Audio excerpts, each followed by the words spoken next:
होता है। तो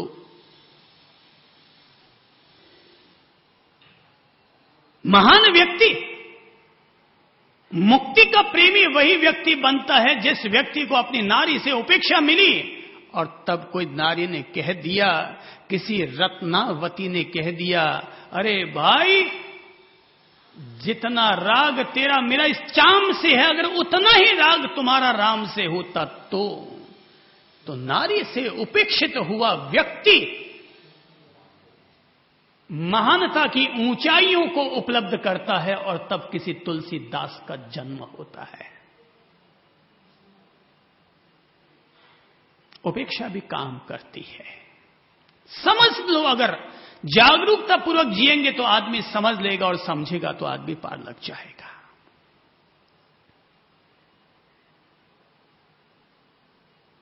भगवान श्री महावीर ने जीवन के इस मर्म को समझा होगा, तत्व को समझा होगा, और तब हमारे सामने जीवन का एक खास दृश्य, जीवन की खास प्रेरणा देने की हमें कोशिश की होगी।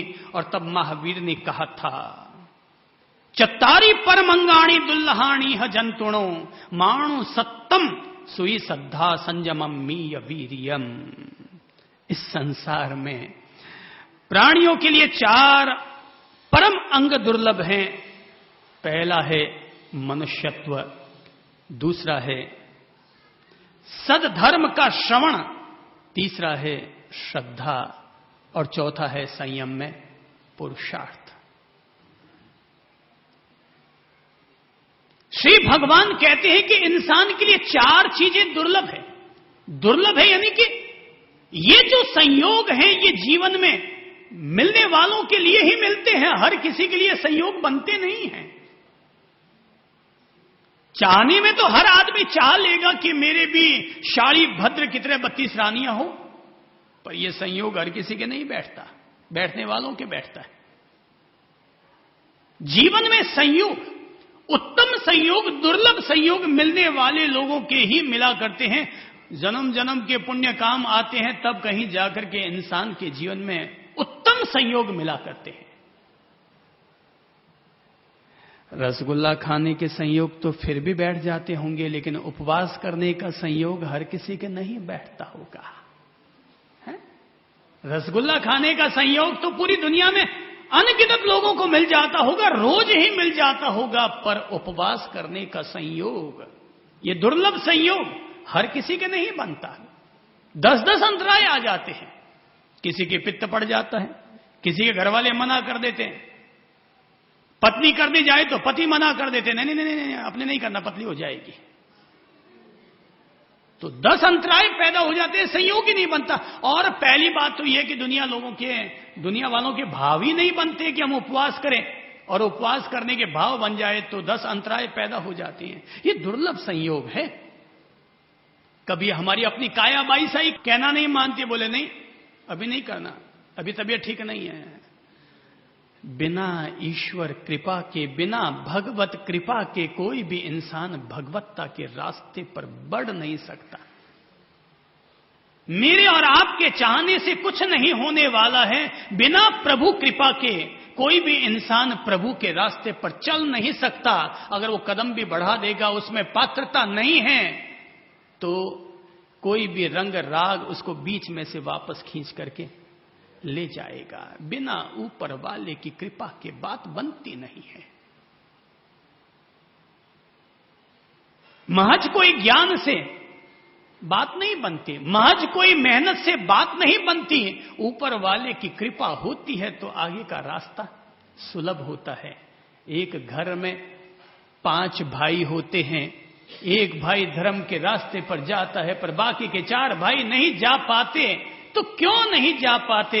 इसलिए नहीं जा पाते क्योंकि वे 4 व्यक्ति धनवान तो हो गए, पर प्रभु की कृपा के पात्र नहीं बन पाए। तो प्रभु के रास्ते पर वो चल ही नहीं सकते। जैसे मां बाप की भी अगर सेवा करनी हो तो ये संयोग कोई हर किसी के थोड़ी बैठता है, पुण्यशील लोगों को ही ये सौभाग्य उपलब्ध होता है। बाकी तो हर कोई आदमी अपनी अपनी घरवाली को लेगा और निकल पड़ेगा, उसको मां बाप याद ही नहीं आएंगे। पर ये उत्तम संयोग बैठता है उन्हीं लोगों के बैठा करता है। तो पहला संयोग और वो है मनुष्यत्व का, मनुष्य जन्म का।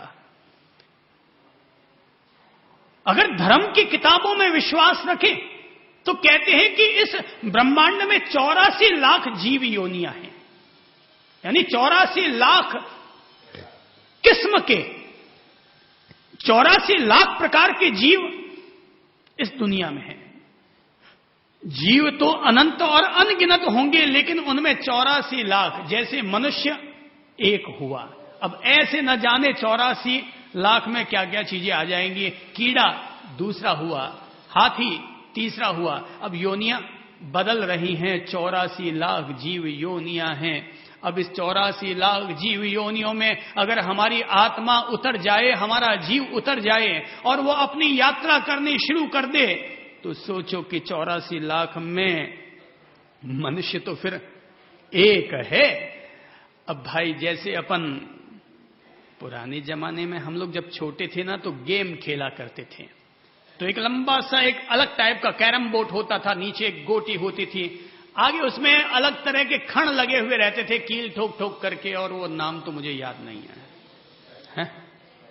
चाइनीज चेकर, बहुत सुंदर नाम बता दिया आपने, चाइनीज चेकर। अब भाई ये बिल्कुल वो जो अलग टाइप का एक लंबा सा चाइनीज चेकर होता था, उसमें अलग अलग खण रहते थे और अपन लोग पीछे से वो खींच करके छोड़ते थे। अब वो कहां जाकर के अटकेगा, किस चाइनीज चेकर वाला वो जो गोली थी, कितने नंबर खाने में जाकर के। मैं आपके पापा के जमाने की बात कर रहा हूं और आप अपने जमाने की बात कर रहे हैं ना, हैं?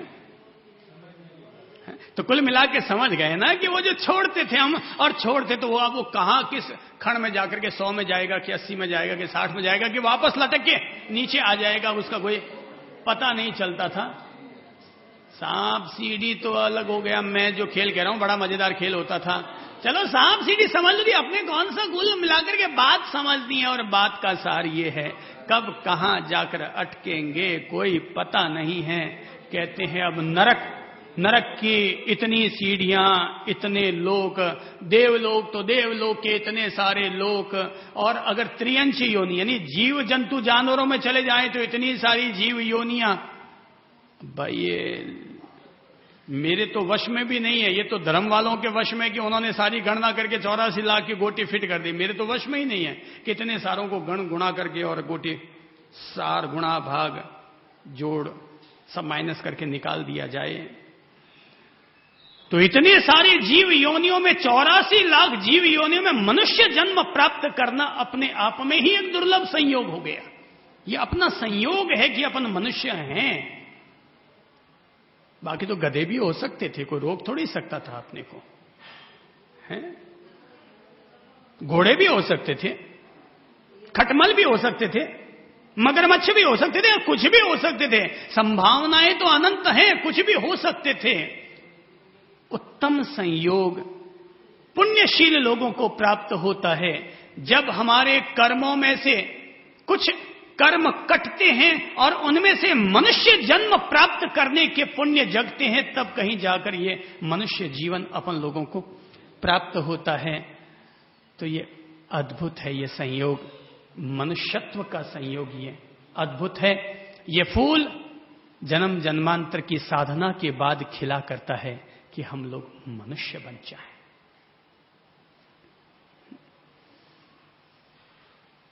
मनुष्य बने हैं तो मनुष्य होना, उत्तम धर्म की प्राप्ति होना, उत्तम कुल में जन्म लेना, ये सब दुर्लभ संयोग हैं भाई। हो सकता है आज आप महल में पैदा हुए हो, संभावना है कि आप झुग्गी झोपड़ बस्ती में किसी गरीब घर में पैदा होते, आज आपको रोटी पर घी लगाकर खाने को मिलता है। हो सकता है कि बासी रोटी खाने को मिलती है। आखिर वो जो भीख मांगने वाले बच्चे हैं वो भी तो मनुष्य ही हैं,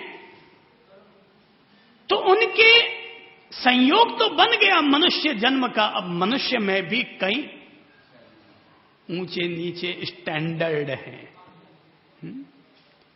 मनुष्य केवल जन होता है, मनुष्य केवल जन होता है, जन। अब वो सज्जन होगा या दुर्जन या महाजन, अब ये कहना मुश्किल है। मनुष्य तो केवल जन है, लेकिन अब ये उसके प्रारब्ध पर, उसके पुण्योदय पर निर्भर करता है कि वो जन है, वो जन दुर्जन बनेगा या सतजन बनेगा या महाजन बन जाएगा। ये तो उसके जन्म जन्मांतर के पुण्य, ये उत्तम संयोग। कई लोग संसार में रहते हैं, कई लोग सन्यास ले लेते हैं, कई लोग सन्यास ले करके भी वहीं मरमरा के खत्म हो जाते हैं। कई लोग संसार में रहकर के भी, कई लोग सन्यास लेकर के भी ऊंचाइयों को उपलब्ध कर लेते हैं। अब ये सबके अपने अपने पुण्य हैं, प्रारब्ध हैं। किसी को त्याग में आनंद आता है, किसी को राग और अनुराग में आनंद आता है। जिसके जैसे प्रारब्ध, जिसके जैसे दुर्लभ संयोग, उत्तम संयोग बनते जाएंगे। आदमी के भीतर भाव भी तब वैसे ही होते जाएंगे। बाकी महर्षि रमण ले लो, रामकृष्ण परमहंस ले लो, तो रामकृष्ण परमहंस की भी पत्नी थी, तो पत्नी तो थी, लेकिन उनके उत्तम संयोग ऐसे बने कि वे भी अध्यात्म की तरफ बढ़ गए और उनकी पत्नी भी उनके लिए मददगार बन गई। ये संयोग हैं, उत्तम संयोग हैं। सुकरात थे, वो सत्य और दर्शन के लिए इतने आगे बढ़ गए, मगर उनकी पत्नी छाती कूटा थी। अब ये सब संयोग है। कोई चाहने मात्र से तो ये होता नहीं। अब हर आदमी शादी करके लाता होगा तो बड़ी जन्म कुंडलियां मिला करके लाता होगा, बड़ी जांच पड़ताल करके लाता होगा, कुल को देखता होगा, पड़ोसियों से जांच पड़ताल करता होगा, कितना पैसे वाला है, क्या है, कमजोर है, खाता पीता घरे के लड़ाकू है कि झगड़े, सब पता करके लाता होगा। मगर फिर भी सबके अपने अपने कर्म हैं, अपने अपने संयोग हैं। जनक जी ने, विचारों ने कितना सब कुछ जांच पड़ताल करके दिया होगा, मगर सीता जी के भाग में सुख था ही नहीं, तो माता को जंगलों में खाक छानना पड़ा। तो ये सारे जो है ना, ये जान पहचान पड़ताल सब धरी रह जाती है। सबके अपने अपने जो कर्म है ना, वही काम आते हैं। दुर्लभ संयोग है। मनुष्य जीवन का अच्छा है, अपन लोगों को मनुष्य जन्म प्राप्त है। मनुष्य जन्म में भी थोड़ी बहुत बुद्धि प्राप्त है। बुद्धि में भी ये ज्ञान प्राप्त है कि हमें क्या करना चाहिए और क्या नहीं करना चाहिए। हम लोगों को उत्तम धर्म के संस्कार भी प्राप्त हैं, उत्तम कुल, उत्तम वंश, उत्तम परंपराएं, उत्तम वातावरण भी अपन लोगों को प्राप्त है। तो ये दुर्लभ संयोग है, जिनको मिलता है उन्हीं को मिला करता है। श्री भगवान कहते हैं मनुष्यत्व। तो पहला तो है मनुष्य जन्म, और दूसरा है उसी मनुष्य जन्म के साथ जुड़ा हुआ, और वह मनुष्यत्व, अर्थात मनुष्य के जो संस्कार हैं, मनुष्य की जो प्रकृति है। मनुष्य की आकृति मिलना श्रेष्ठ है, पर मनुष्य की प्रकृति मिल जाना उससे भी ज्यादा श्रेष्ठ है। दुनिया में 4 तरह के इंसान होते हैं। दुनिया में 4 तरह के इंसान होते हैं। पहला तो